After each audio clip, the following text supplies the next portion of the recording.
Hello students, welcome to zero to infinite classes. आज का हमारा टॉपिक है एक्सरसाइज 1.3। मैंने इस एक्सरसाइज से रिलेटेड इंट्रोडक्शन और एग्जांपल्स पहले ही करा दिए, तो काइंडली उन वीडियो को भी जाकर देखें। चलिए शुरू करते हैं। सबसे पहले है एक्सरसाइज 1.3 का question number 1। Write the following in decimal form and say what kind of decimal expansion each has. तो कोई दिक्कत नहीं है, सबसे पहले इसे डेसिमल फॉर्म में लिखना है 36/100 को। तो 36/100 लिखूंगा। मेरे को पता है जितने जीरो होते हैं राइट से लेफ्ट की तरफ उतने ही डेसिमल चलता रहता है। अभी डेसिमल यहाँ है 36.0, दो जीरो है नीचे, तो दो स्टेप इधर जाएगा, तो 1 स्टेप 2 स्टेप, तो ये हो जाएगा 0.36। अब क्योंकि ये खत्म हो रही है तो ये होगी टर्मिनेटिंग डेसिमल एक्सपेंशन। उसके बाद सेकंड है 1/11। 1/11 को देख लेते हैं। अगर इसे सोल्व करूंगा तो ये होगा 0 पॉइंट, ये हो गया होगा 10 पॉइंट लगाते ही 10 मगर 11 से छोटा है तो फिर एक और जीरो आएगा, ये हो जाएगा 100।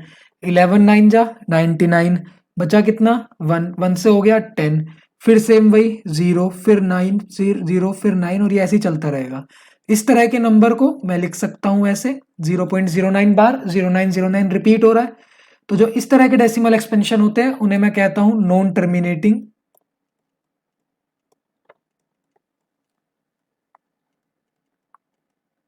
Recurring decimal expansion. रिकरिंग क्यों? क्योंकि ये रिपीट कर रहे हैं, डेसिमल एक्सपेंशन। उसके बाद थर्ड देखते हैं। थर्ड है 1/4/8। इसका डेसिमल एक्सपेंशन करना है मेरे को। सबसे पहले तो इसे p/q की फॉर्म में लिख लेते हैं। 8 1 जा 8 और 4 12, 12/8। अब अगर इसे सोल्व करूं तो 8 1 जा 8 बचा 4, तो वो हो जाएगा 40 1.5। 1.5 पूरा कट रहा है। उसके बाद तो ये हो जाएगा terminating decimal expansion, DE decimal expansion. चलिए अब फोर्थ देखते हैं। फोर्थ अगर देखूं तो वो है 3/13। सबसे पहले तो जीरो आएगा फिर पॉइंट आएगा, क्यों? क्योंकि ये 3 13 से छोटा है। तो अब ये हो जाएगा 30। तो 13 2 जा 26, बचा कितना 4 से हो गया 40, 13 3 जा 39, बचा 1, 1 से हो गया 10, 10 क्योंकि 13 से छोटा है तो फिर जीरो लगेगा, तो हो जाएगा 100। उसके बाद 13 7 जा 91, उसके बाद बचेगा 9, 9 बचेगा, 9 से हो जाएगा 90। तो 13 6 जा 78, बचा 12, 12 से हो गया 120, 13 9 जा 117, फिर बचा 3, 3 से हो जाएगा 30, तो फिर वही 13 2 जा 26, और ये ऐसे रिपीट हो जाएगा। तो अगर आप देखें तो 0.230769 230,769, तो मैं इसे लिख सकता हूं 0.230769 के ऊपर बार। तो अब क्योंकि बार आ गया है तो मेरे को पता है ये non terminating recurring decimal expansion होगा। अब चलते हैं फिफ्थ पार्ट पे। फिफ्थ पार्ट है 2/11। तो ये सोल्व करते हैं। सबसे पहले तो 0 पॉइंट आ जाएगा। पॉइंट क्यों आएगा? क्योंकि 2 11 से छोटा है तो पॉइंट लगाना पड़ेगा, ये हो जाएगा 20। फिर 11 1 जा 11, बचा 9, 9 से हो जाएगा 90, फिर 11 8 जा 88।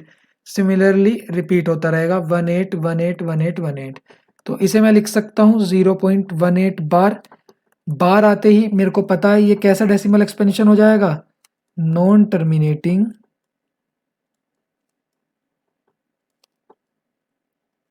रिकरिंग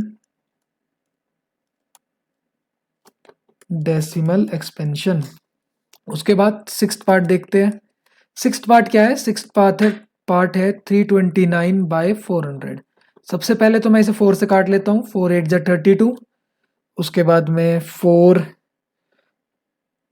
2 जा 8, फिर बचा 82.25। 4 गया तो नीचे आ जाएगा 100। अब मैं इसे दोबारा वही लिखूंगा, तो 0.8225 ये टर्मिनेट हो रहा है। जी हाँ हो रहा है, तो ये हो जाएगा टर्मिनेटिंग डेसिमल एक्सपेंशन। तो क्वेश्चन नंबर 2 है। क्वेश्चन नंबर 2 कह रहा है you know that 1/7 is equal to 0.142857। Can you predict what the decimal expansion of 2/7 3/7 4/7 5/7 6/7 without actually doing the long division. बिना लॉन्ग डिवीजन करे हमें 2/7 3/7 4/7 5/7 6/7 की वैल्यू बतानी है। 1/7 की वैल्यू मेरे को पता है 0.142857, सबके ऊपर बार है। 2/7 की वैल्यू अगर मैं निकालना चाहूँ तो 2/7 को मैं कुछ इस प्रकार से लिख सकता हूँ, 2 इंटू 1/7 अगर लिख सकता हूँ तो 1/7 की वैल्यू मेरे को पता है, वो है 0.142857। अब अगर देखें इसकी इससे मल्टीप्लाई करानी है तो 7 2 जा 14, 14 का 4 कैरी हो गया 1, इसके ऊपर बार भी है, कैरी हो गया 1। उसके बाद 5 2 जा 10, 10 और 1 11 कैरी हो गया 1। 8 2 जा 16, 16 और 1 17 कैरी हो गया 1। 2 2 जा 4, 4 और 1 5। उसके बाद में 2 4 जा 8, 2 1 जा 2, तो ये आ जाएगा 0.285714। इसके ऊपर भी बार आएगा क्योंकि यहाँ भी बार था। ऐसी 3/7 की अगर वैल्यू निकालनी है तो ये होगा 3 इंटू 1/7, तो 3 इंटू 1/7 की वैल्यू फिर पता है मेरे को 0.142857, सबके ऊपर बार है। तो उसके बाद में 7 3 जा 21 कैरी हो गया 2, 5 3 जा 15 और 2 17 का 7 कैरी हो गया 1, 8 3 जा 24 और 1 25 का 5 कैरी हो गया 2, 3 2 जा 6, 6 और 2 8। उसके बाद 4 3 जा 12 का 2 कैरी हो गया 1, 3 1 जा 3 और 4। तो यह आ जाएगा कुछ इस तरीके से 0.428571। तो यह आ जाएगा 0.428571। अगर मैं 4/7 की बात करूं तो 4/7 को मैं लिख सकता हूं 4 इंटू 1/7। उसके बाद में 4 इंटू 1/7 की वैल्यू मेरे को पता है 0.142857। उसके बाद मैं मल्टीप्लाई कराऊंगा तो 7 4 जा 28, 8 कैरी लगा 2, 5 4 जा 20 और 2 22 कैरी लगा 2, 8 4 जा 32 और 2 34 कैरी हो गया 3, 4 2 जा 8 और 3 11 कैरी हो गया 1, 4 4 जा 16 और 1 17 कैरी हो गया 1, 4 1 जा 4 और एक 5। तो यह आ जाएगा 0.571428। उसके बाद 5/7 को मैं लिख सकता हूँ 5 इंटू 1/7। उसके बाद 5 इंटू 1/7 की वैल्यू है 0.142857। यहाँ पर भी बार होगा, यहाँ पर भी बार होगा, यहाँ पर भी बार होगा, यहाँ पर भी बार होगा। उसके बाद में 7 5 जा 35 कैरी हो गया 3, 5 5 जा 25 और 3 28 कैरी हो गया 2, 5 8 जा 40 और 2 42 कैरी हो गया 4, 5 2 जा 10 और 4 14 कैरी हो गया 1, 5 4 जा 20 और 1 21 कैरी हो गया 2, 5 1 जा 5 और 2 7। तो ये हो जाएगा 0.714285। 6/7 की बात करूं तो इसे मैं ऐसे लिख सकता हूँ 6 इंटू 1/7, 6 इंटू 0.142857। इसके ऊपर बार आएगा, यहाँ भी बार आएगा।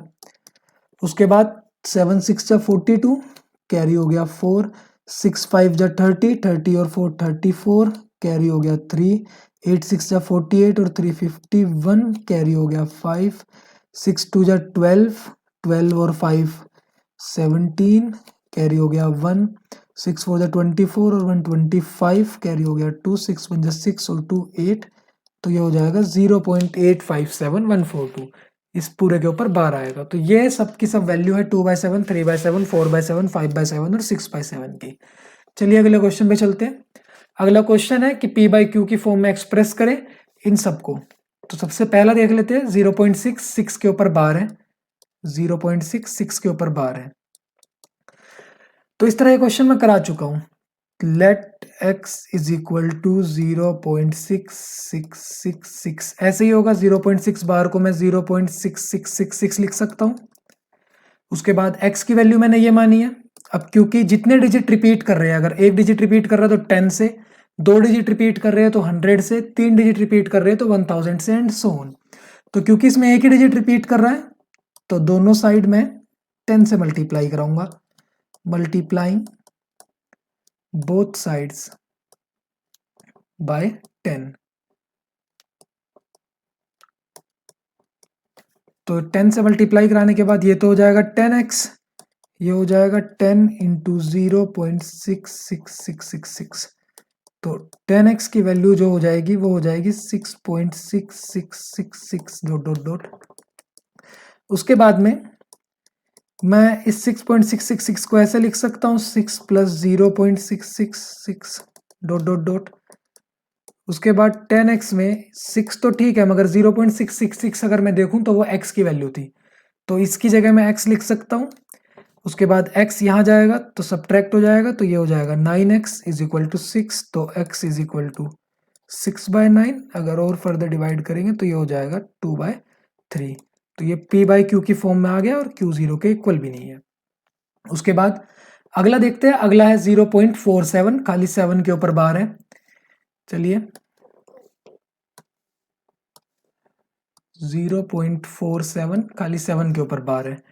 सेम प्रोसीजर, लेट x = 0.4777, ऐसे ही रिपीट हो रहा होगा। जितने भी डिजिट रिपीट होते हैं या जितने पर भी बार है, तो अगर 1 पे बार है तो 10 से मल्टीप्लाई, 2 पर बार है तो 100 से मल्टीप्लाई एंड सो ऑन। तो मल्टीप्लाइंग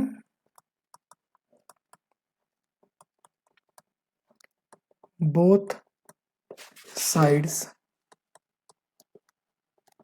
बाय 10, क्योंकि सिर्फ एक ही डिजिट पे बार है, तो ये हो जाएगा 10x = 10 × 0.477777, तो ये हो जाएगा 10x = 4.77777। अब मैंने आपको एग्जाम्पल सोल्व करते हुए बताया था कि 4.77777 को मुझे दो हिस्सों में तोड़ना है, और एक हिस्सा क्या होना चाहिए, x के बराबर होना चाहिए। x मैंने क्या माना था, ये माना था, तो एक हिस्सा तो यही होगा 0.477777। जब एक हिस्सा ये होगा और टोटल दोनों को मिलाकर ये है, तो अगर मेरे को दूसरा हिस्सा निकालना है तो बहुत आसान है, इसमें से इसको सब्ट्रैक्ट कर दूंगा तो मेरे पास दूसरा हिस्सा आ जाएगा। 4.777 ले लिया और यहाँ आ जाएगा 0.477, 7 से 7 गया 0, 0 3 और ये हो जाएगा 4.3। तो ये कितना बचा है, ये बचा है 4.3। अब अगर इन दोनों को जोड़ेंगे तो इसके बराबर ही आएगा।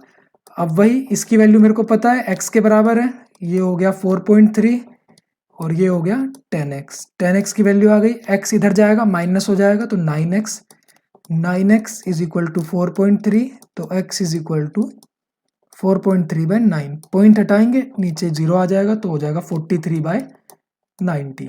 तो ये हो गई इसकी p/q फॉर्म, जहां पर p है 43 और q है 90।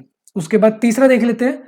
तीसरा है 0.001 और 001 तीनों पर बार है। चलिए, तो ये है 0.001 और तीनों पर बार है।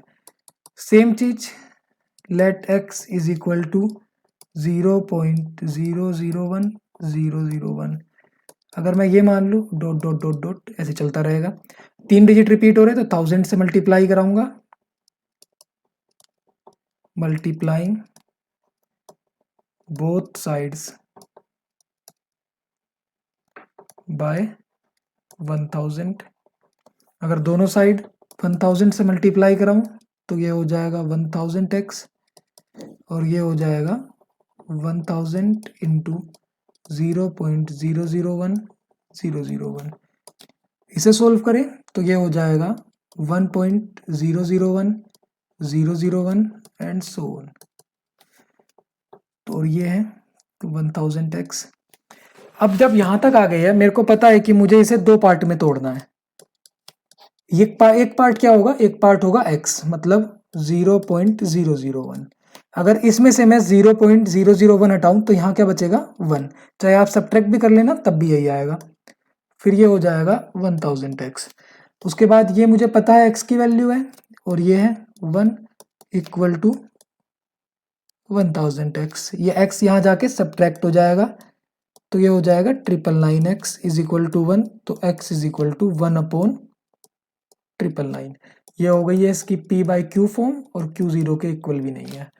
चलिए अगले क्वेश्चन पे बढ़ते हैं। अगला क्वेश्चन है, express 0.9999 in the form of p/q। Are you surprised by your answer? With your teacher and classmates discuss why the answer make sense. चलिए इसे भी p/q की फॉर्म में लिखना है, तो let x = 0.9999 dot dot dot. अब एक डिजिट रिपीट कर रहा है तो दोनों साइड 10 से मल्टीप्लाई कराऊंगा, मल्टीप्लाइंग बोथ साइड्स बाय 10, दोनों साइड 10 से मल्टीप्लाई कराऊंगा तो ये हो जाएगा 10x और ये हो जाएगा 10 इंटू 0.99999 ऐसे चलता रहेगा। तो ये हो जाएगा 10x इज इक्वल टू 9.999। मेरे को पता है मुझे इसे दो हिस्सों में तोड़ना है और एक हिस्सा क्या होगा x के बराबर मतलब 0.99। अगर इसमें से मैं 0.99 घटाऊंगा तो ये हो जाएगा 9, ये 10x है ही। अब ये मुझे पता है x के बराबर है तो x ये है 9 और ये है 10x। x यहाँ जाके सब्ट्रैक्ट हो जाएगा तो ये हो जाएगा 9x इज इक्वल टू 9 और x इज इक्वल टू 1। अब इसका आंसर 1 आ रहा है, p बाई क्यू की फॉर्म में लिखूं तो वो होगा 1/1। अब इसका आंसर अगर 1 आ रहा है मगर मेरे पास तो 0.999999 था तो ये 0.99 इन्फानाइट टाइम्स तक चलता रहेगा, तो इसकी वैल्यू अप्रोक्सीमेट 1/1 के इक्वल ही होगी। चलिए अगला क्वेश्चन देखते हैं। अगला क्वेश्चन है what can the maximum number of digits be in the repeating block of digits in the decimal expansion of 1/17। अगर आपने मेरी इंट्रोडक्शन वाली वीडियो देखी है तो उसमें आपको मैंने बताया कि मैक्सिमम नंबर ऑफ डिजिट्स जो भी हो सकते हैं, मैक्सिमम नंबर ऑफ डिजिट्स जो रिपीट होंगे वो हो सकते हैं डिवाइजर से एक छोटा, डिवाइजर है इसका 17, 17 से एक छोटा 16, वो हो सकते हैं 16। चलिए अब इसने कहा है कि डिवीजन भी करके दिखाओ, उससे मानेंगे तो डिवीजन भी कर लेते हैं। अंदर आएगा 1, बाहर आएगा 17, 0 पॉइंट लगाते ये हो जाएगा 10, 10 अब भी 17 से छोटा है तो 0 भी आएगा, फिर ये हो जाएगा 100। उसके बाद 17 5 जा 85, 15 बचेगा, 15 से हो जाएगा 150। उसके बाद 17 8 जा 136, ये बचेगा 14 से हो जाएगा 140। फिर 17 8 जा 136 बचेगा 4, 4 से हो जाएगा 40। फिर 17 2 जा 34, ये बचेगा 6, 6 से हो जाएगा 60।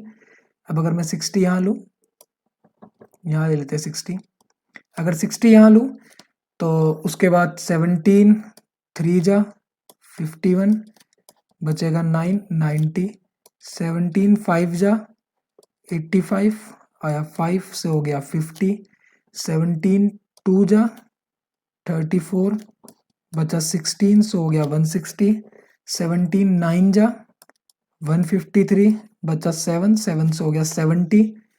अगर 70 यहाँ ले लूँ तो 17 4 जा 68 बचा 2, 2 से हो गया 20, 17 1 जा 17 बचा 3, 3 से हो गया 30, 17 1 जा 17 बचा 13, 13 से हो गया 130। उसके बाद 17 7 जा 119 बचा 11, 11 से हो गया 1110। उसके बाद 17 6 जा 102 बचा 8, 8 से हो गया 80। उसके बाद 17 4 जा 68, 68 के बाद बचा 12, 12 से हो गया 120।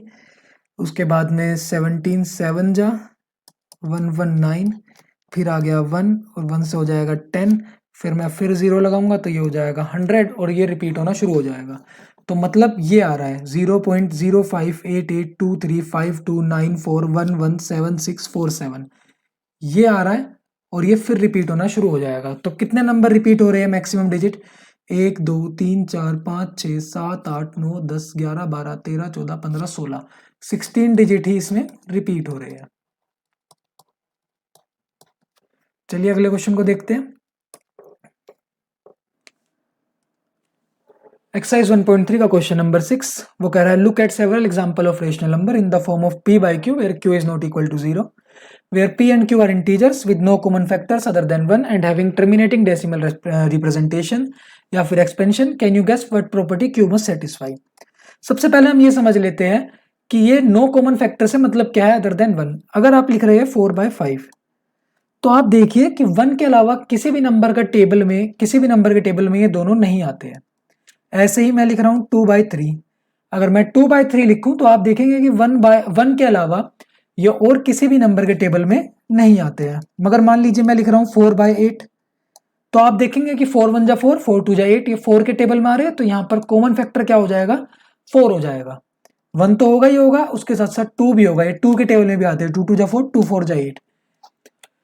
तो उसने कहा है कि कॉमन फैक्टर सिर्फ 1 होना चाहिए, मतलब कि आपस में कटने नहीं चाहिए। जैसे कि 3/4 सही है, 5/6 हो सकता है, सही है, 7/8 हो सकता है। ऐसे नंबर को हम कहते हैं कि जिसमें कॉमन फैक्टर 1 के अलावा कुछ नहीं है।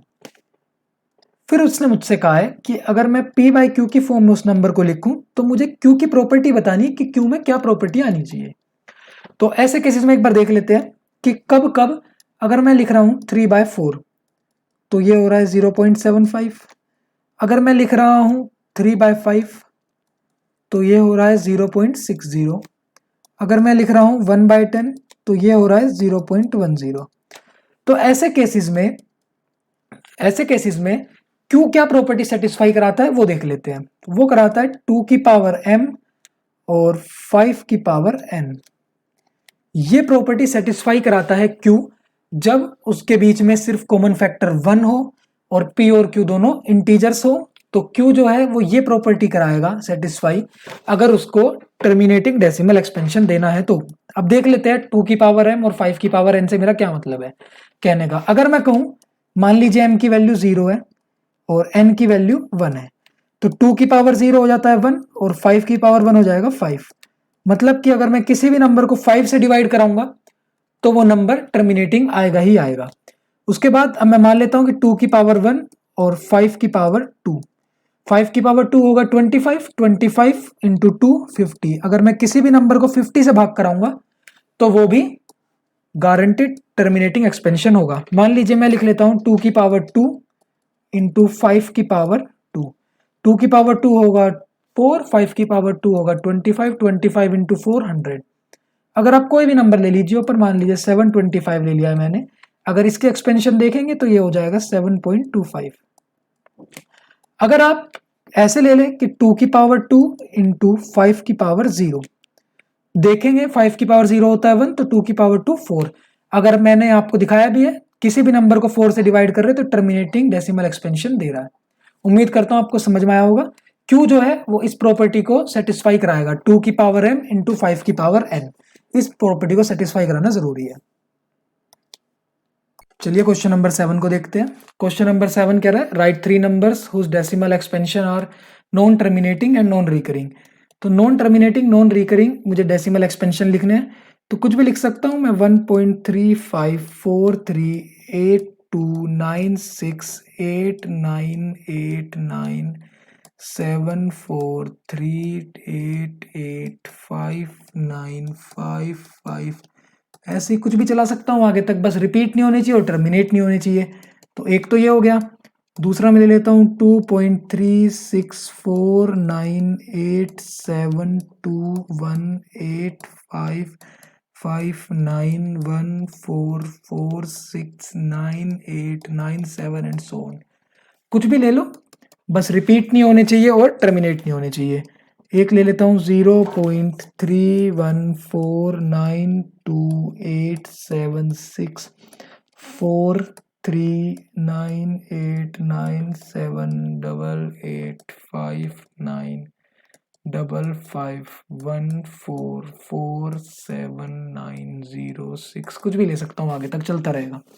तो ये हो गए 3 डेसिमल एक्सपेंशन जो कि नॉन टर्मिनेटिंग है और नॉन रिकरिंग है। उसके बाद find 3 different irrational number between 5/7 and 9/11।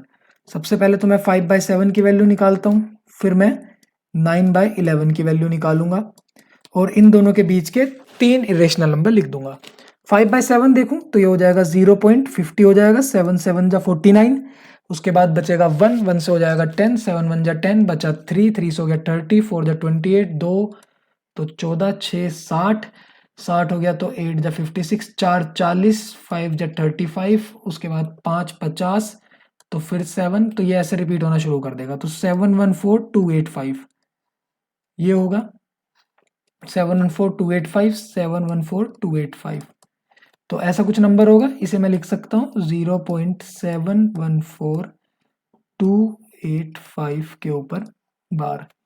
उसके बाद 9/11 की बात करें तो ले लेते हैं 0 पॉइंट लगाते, ये हो गया 90, तो 11 8 जा 88, बचा 2 से हो गया 20, 11 1 जा 11, फिर बचा 9 से हो गया 90, तो ये 0.8181 रिपीट होता रहेगा। तो 0.8181 अगर रिपीट होता रहेगा तो इसे मैं लिख सकता हूँ 0.81 के ऊपर बार।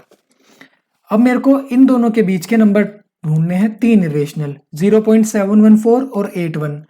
तो मैं ले लेता हूँ 0.73 29 68 56 88 59 एंड सोन। बस रिपीट नहीं होना चाहिए, टर्मिनेट नहीं होना चाहिए। मुझे पता है non terminating non recurring number जो होते हैं वो इरेशनल नंबर होते हैं। मेरे से इरेशनल नंबर पूछा है, मैंने बता दिया पहला। दूसरा देख लेते हैं 0.79 86 88 59 55 144 79 06 94 11 सोन। उसके बाद दूसरा नंबर ले लेता हूँ 0.80 14 15 16 100 10001 8859 एंड सोन। ये हो गया तीसरा इरेशनल नंबर।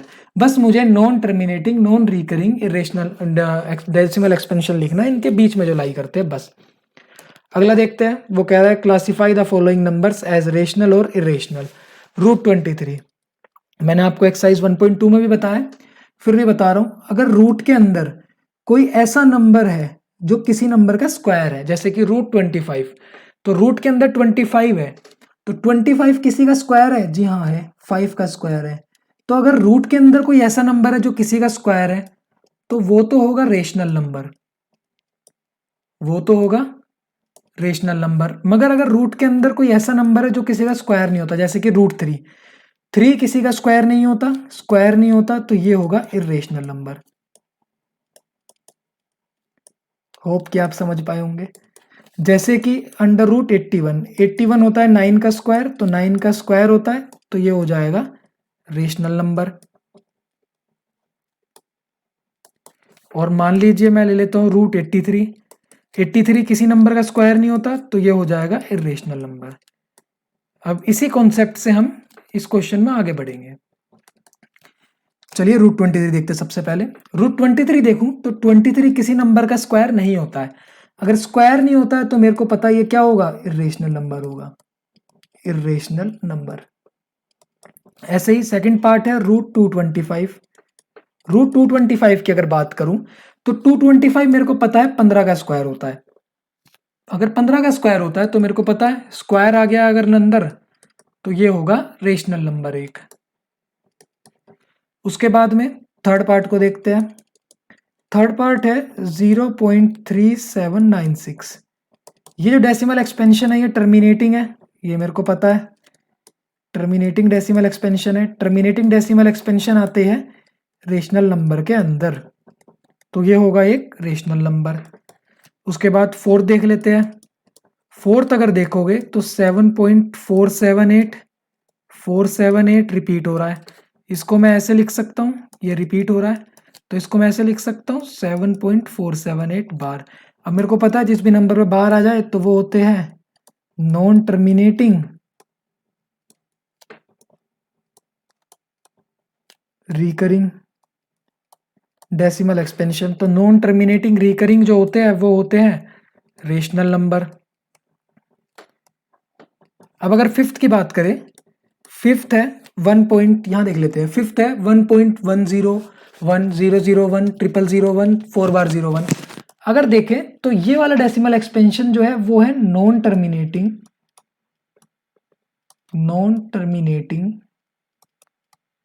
और नॉन रिकरिंग, मतलब कि रिपीट भी नहीं हो रहा अगर आप देखो और खत्म भी नहीं हो रहा है। तो जो non terminating non recurring decimal expansion होते हैं तो वो मुझे पता है किसके अंदर आते हैं, वो आते हैं इरेशनल नंबर के अंदर। तो इसीलिए जो फोर्थ पार्ट है वो होगा इरेशनल नंबर। चलिए, थैंक यू वेरी मच।